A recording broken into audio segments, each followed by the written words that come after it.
name is Jessie from Out to Lunch Creations, and today we're going to make carrot molasses muffins. I love to juice, and carrot juice is one of my favorite juices, but I hate throwing away the pulp because it seems like such a waste. So that's why I created this recipe that uses carrot pulp. So it's a way to use it up without throwing it in the garbage. If you don't juice, then you can just use grated carrots and it will work just fine too.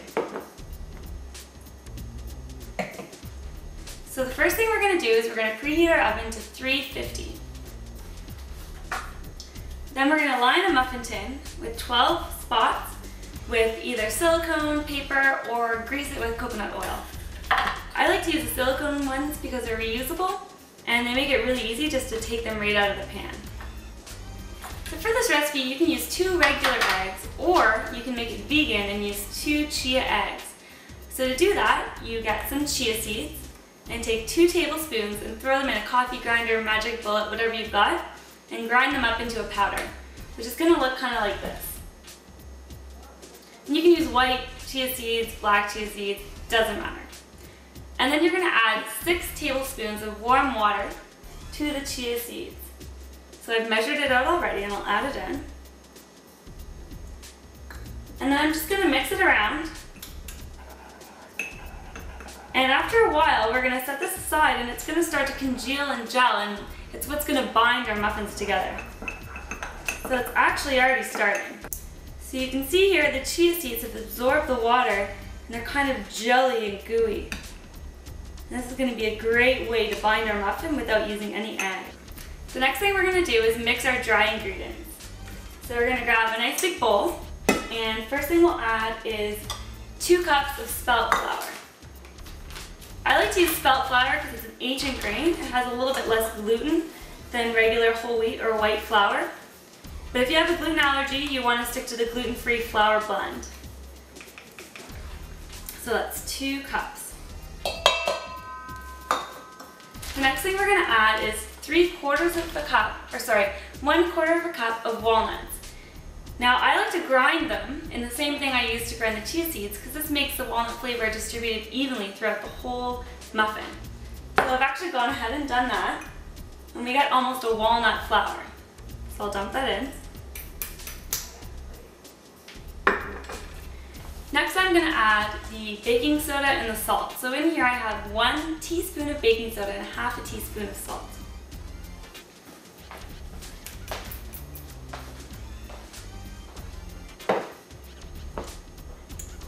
And finally I'm going to add some ginger. This gives it a bit of a zing. I'm going to add 3/4 of a teaspoon.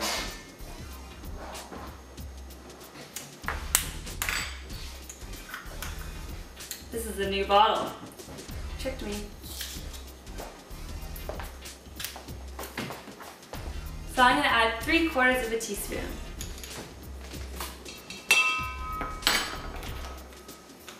Now I'm just going to stir up my dry ingredients, and for this I like to use a whisk to make sure there's no clumps. So you can see there are a couple little clumps in here. Those are really just walnut pieces that didn't blend up and grind as well as the other ones, so we're not really too worried because the whisk will get most of them out. So now it's time to mix up the wet ingredients. So I'll grab a smaller bowl for this because we're going to end up adding these to the dry ingredients. So the first thing we're going to use is 1/2 cup of molasses. Now this is the only sweetener sugar we're going to use in these muffins, which makes it really healthy. There's no white or refined sugar. The molasses just gives it such a great flavor and goes really well with the carrots and the ginger. Next thing we're going to add is 1/2 cup of almond milk. Now again, you can use milk, but if you want to keep it vegan, go with the almond milk.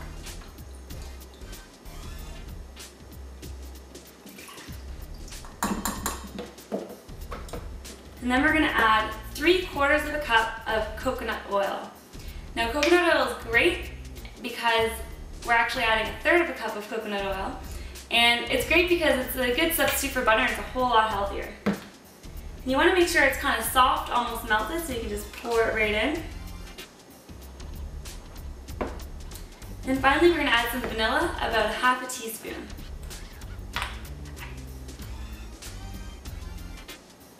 Perfect. Now we'll take the same whisk we used for the dry ingredients, give it a shake, and whisk these ones up. So now we're going to finally add the chia egg, which is quite congealed now. Spoon it out. You can see how gluey it got. It's absolutely perfect. And then we'll just whisk it all together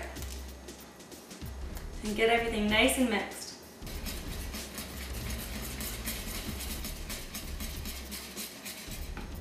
Okay, so now it's time to add the wet ingredients to the dry.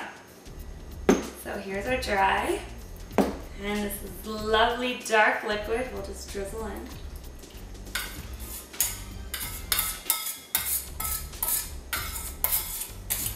And then we'll start mixing it with a whisk. If it gets too tough, we can use a wooden spoon. The whisk is really the best way to get all the clumps out. We make sure we get a nice smooth muffin. So you can see the molasses gives it this nice rich dark color, which actually works out really well. If you decide you don't want to use carrot pulp and you want to use green pulp, you can't even tell because it's so dark. You can trick anybody into eating it. They won't even know they're getting their veggies.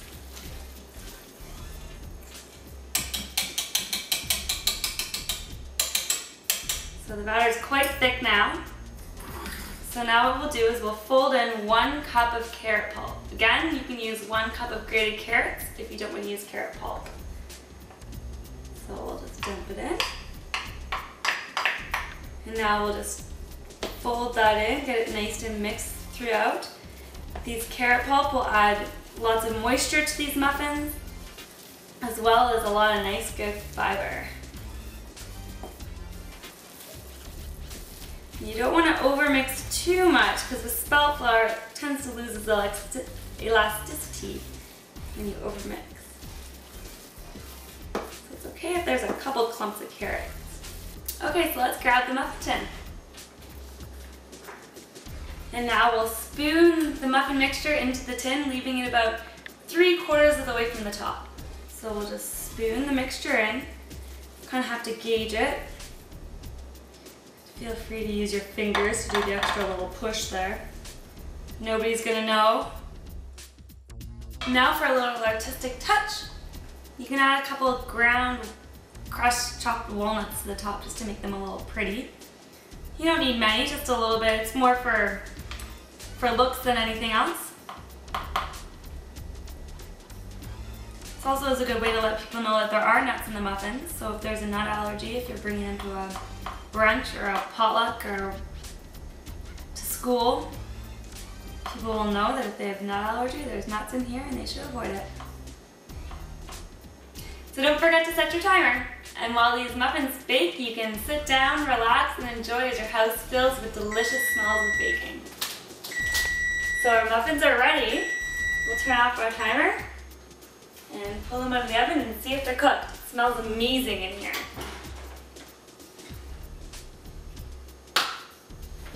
So the best way to tell if they're cooked is to insert a toothpick into the center and see if it comes out clean. So we'll pick one of the biggest muffins and we'll stick it in. I like to stick it in underneath something so you can kind of hide the hole. Pull it out. Perfect.